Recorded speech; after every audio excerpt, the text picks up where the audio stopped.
question from Jive, probably a two-part. Fresh Jive?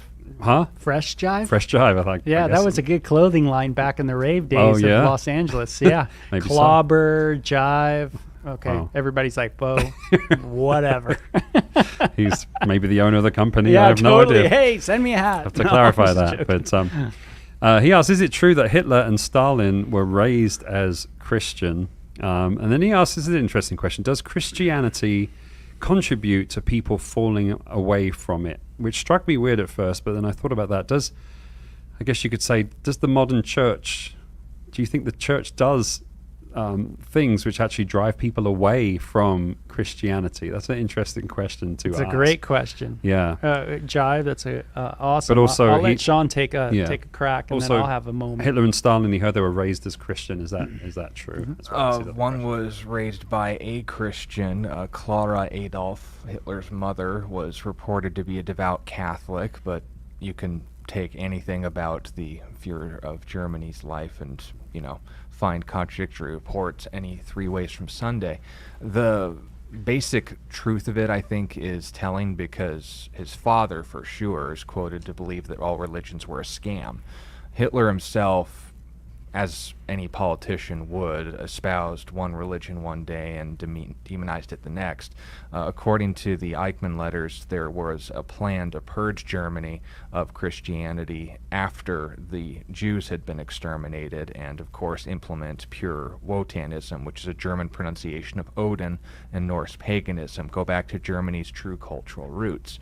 Now you can, again, dismiss all of this as information here or there, and the same thing for Stalin. We don't know too much about his parents. Some say that they were both Orthodox Christians, same as Hitler. Some say only one was, but we can clearly see how well it took is, I think, the most important emphasis on this. Right. And it's a real issue, I think, that ties into the second part of this question. When people assume because you've had godly parents, that means you are a godly person. It's like saying that just because you attended school means you learned everything that was said in it. If the students of our junior high ministry, for example, retained everything that we taught them, just going through Proverbs in general, they wouldn't make a mistake ever. But I even have trouble remembering, let alone applying what was said. So the assumption that exposure to truth means that you adhere to it, that's not true. The same thing is true when we say, and this is in a more direct sense, Christianity drives people away from being Christians. Well, thanks, Penn and Teller, but when it comes to what's the actual message of Christianity, what people are oftentimes repulsed by, which is your point, Dave, isn't Christ, it's the behavior of Christians. And there's a sound quote which has every truth behind it: never judge religion based on its abusers. If we're going to determine the truth of something or not, we need to go to its paragons, what it puts forward as its best example, not what we determine are its worst. And that's why I have dwindling patience for people who give the excuse of saying, oh, this Christian did that, this Christian did this Christian said that, therefore Christianity's not for me. Again, there's no excuse. When it comes to what something is, if they were to live by that same rule, I can say an atheist said this, an atheist did that, an atheist made me feel this way. And they'd say, why are you judging an entire concept on the basis of one person who clearly doesn't represent it in the same way that I do? And I say, exactly. Now can we get into a better conversation? In Acts 17, I think it narrows this down pretty good as far as the reason why people either choose to accept or reject the faith, and that is because God deals with them on an individual basis, not a family association. Acts 17:26 says, speaking of God, He has made from one blood every nation of men to dwell on the earth, and has determined their pre-appointed times and the boundaries of their dwellings, so that, here's the purpose, they should seek the Lord, in hope that they might grope for Him and find Him, though He is not far from every one of us. So when we were born and where we were born were not accidents. God put us in the time that we are so that we would have access to everything we need in order to what? Find Him. We need to find Him. Now, our parents can be an asset to that, or in some cases, Bo, you would say amen, an obstacle to it. But when it comes to someone having a bad association or bad experience, look, I get it. but it's not going to be carrying any weight before the throne of God when you say, I rejected you because I have a negative association with someone who wasn't you. It just doesn't follow. Yeah. But most people aren't, Professor Spock 100% logic. A lot of people are driven by their emotions. So you have to be very careful about how this influences you away from reality. The Apostle John in his first epistle, 1 John, if you're wondering, made that point and observation. There are many of us who have gone out of us because they were not of us, but they might be manifested to be not of us. The spirit of Antichrist is noting that most of the people who are the most passionately against the gospel were the people who were first exposed to it and walked away. If you think Hitler and Stalin are good examples of that, I'd say it's a good start. You could also note the angry anti-theist who spends all his day on Reddit down the street. It's the same hardened attitude. The only good news about the Redditor is that he doesn't have political power.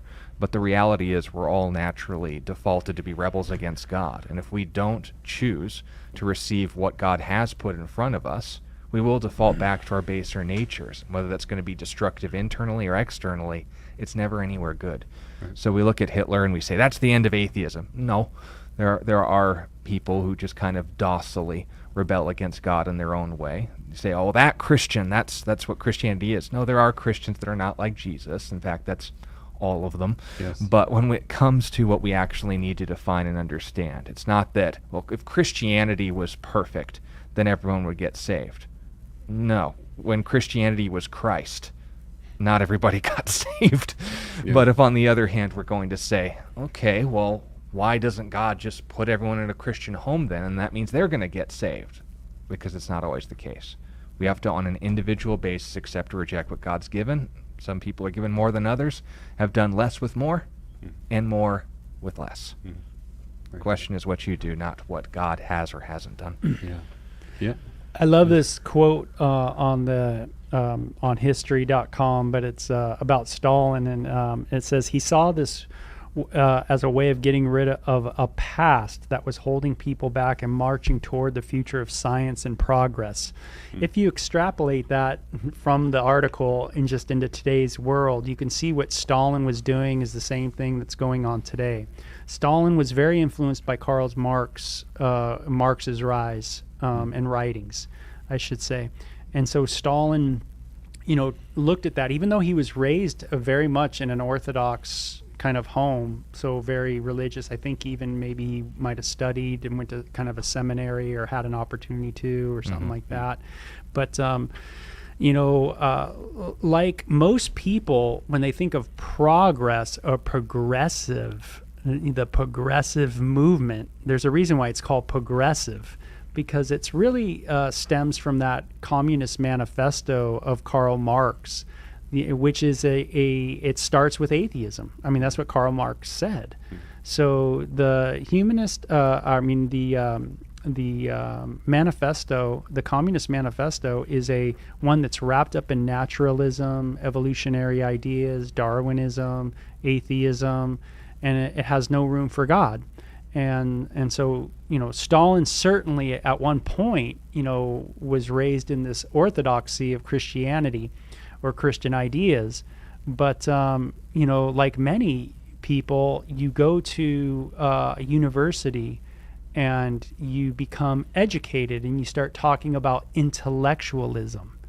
And you start saying, oh, I'm starting to be intellectual, and I hang out with people that are the intellectuals.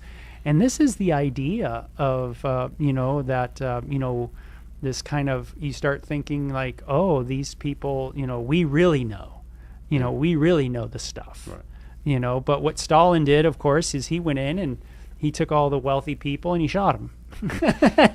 and people, he went total totalitarian, A lot of people did in the 20th century. Yeah, absolutely. Just unbelievable, And, of course, his atheism gave him the foundation to be able to do it guilt-free and, in the name of progress. So it's okay to be an activist and yell and say, yalla, yalla, and just yell anything at someone. You don't have to make sense. You can just scream, yell, be violent.